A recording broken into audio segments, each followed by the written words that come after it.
Assalamualaikum warahmatullahi wabarakatuh. Teman-teman, selamat datang kembali di Dollar Hunter. Jadi di sini kita akan update informasi mengenai perkembangan dan peristiwa terkini yang terjadi di seputar dunia cryptocurrency, teman-teman. Namun seperti biasa, sebelum kita berbicara tentang dunia kripto, mari hari ini kita berdoa bersama-sama memohon kepada Allah agar kita semua senantiasa diberikan nikmat berupa kesehatan dan juga diberikan keberkahan dalam setiap rezeki yang kita terima pada hari ini, teman-teman. Oke, teman-teman, hari ini kita akan update informasi mengenai Cardano. Jadi, dalam sebuah wawancara yang mengejutkan dunia kripto, pendiri Cardano yang bernama Charles Hoskinson baru-baru ini membuka diri tentang hubungannya dengan para eksekutif Ripple, teman-teman.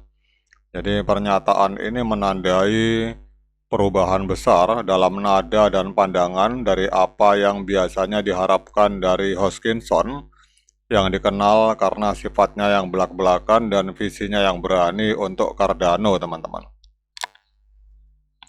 Jadi hubungan antara Cardano dan komunitas XRP yang sebelumnya sering ditandai oleh gesekan dan konflik secara ideologis, nampaknya hari ini mulai berkembang ke arah yang lebih positif, teman-teman.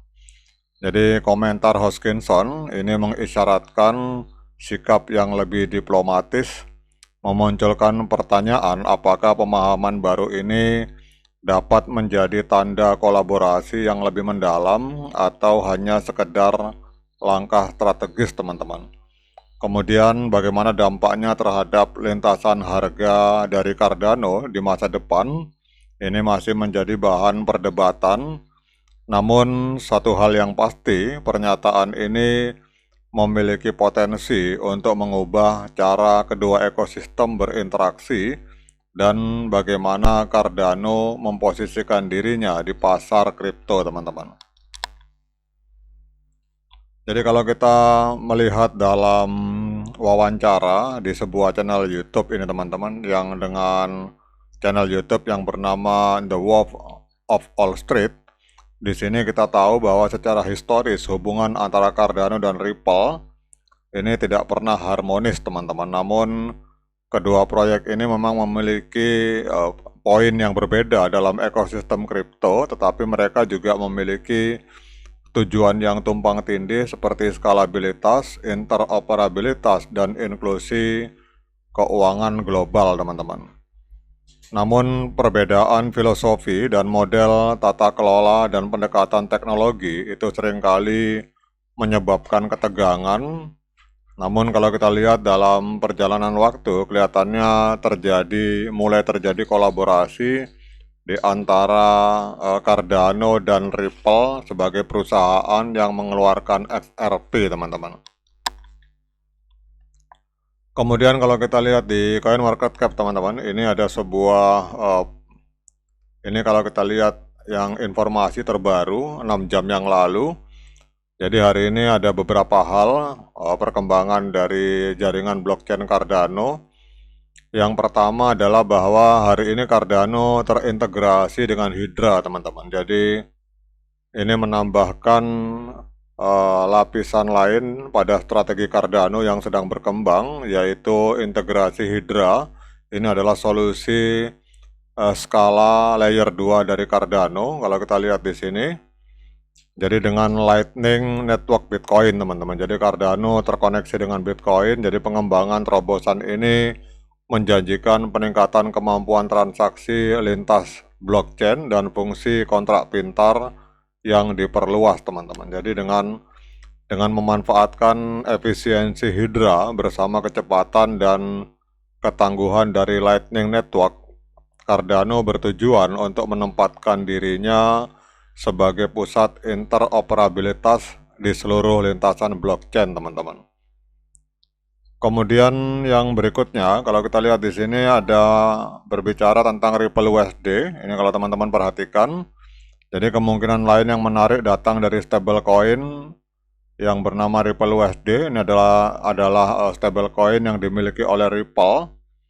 Jadi kita lihat di sini bahwa dirancang untuk menawarkan stabilitas dan utilitas dalam aplikasi keuangan terdesentralisasi. Jadi Ripple USD hari ini terkoneksi, terintegrasi dengan ekosistem DeFi yang ada di Cardano, teman-teman.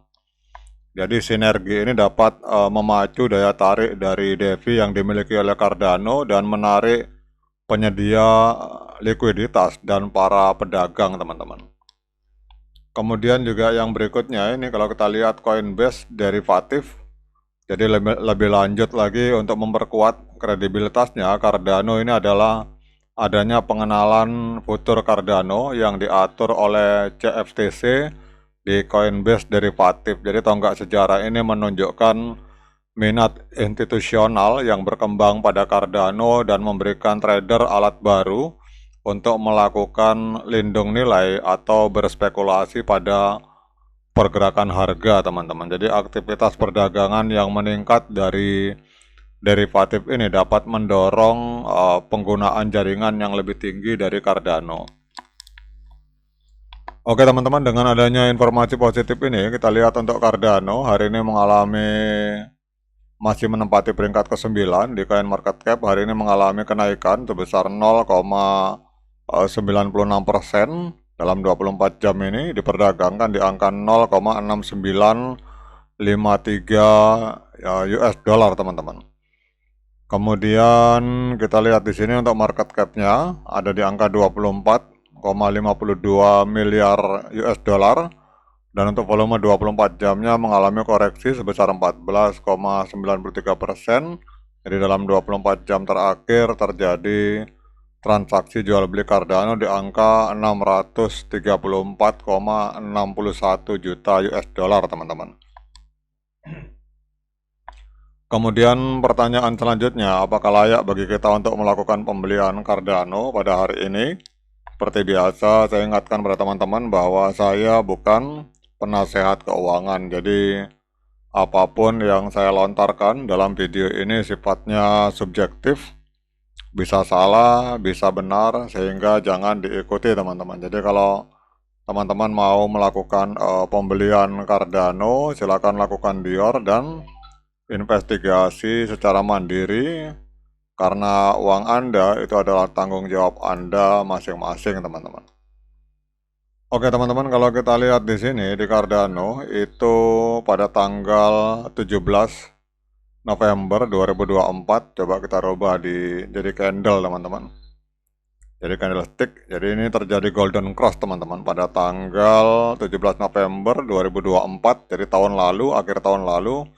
Itu golden cross terjadi di angka 0,69, teman-teman. Jadi kalau misalkan teman-teman ada yang bertanya apakah hari ini adalah saat yang tepat untuk melakukan pembelian Cardano, maka menurut pendapat saya hari ini adalah saat yang tepat untuk melakukan pembelian Cardano, teman-teman. Karena ini kita lihat di sini harganya ini belum terjadi dead cross, kemungkinan ini akan terjadi pergerakan ke atas, teman-teman.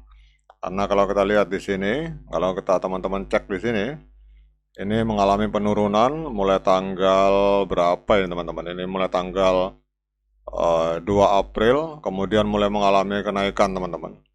Jadi kalau kita lihat secara teknikal belum terjadi dead cross, bisa jadi ini akan langsung melambung ke atas, teman-teman. Jadi harganya hari ini harganya adalah berada di area harga dari golden cross, teman-teman. Jadi kalau menurut saya hari ini adalah saat yang tepat bagi kita yang mau melakukan pembelian Cardano. Oke teman-teman, demikian update informasi ini. Tetap semangat menciptakan profit di dunia kripto. Sekian dari saya. Assalamualaikum warahmatullahi wabarakatuh.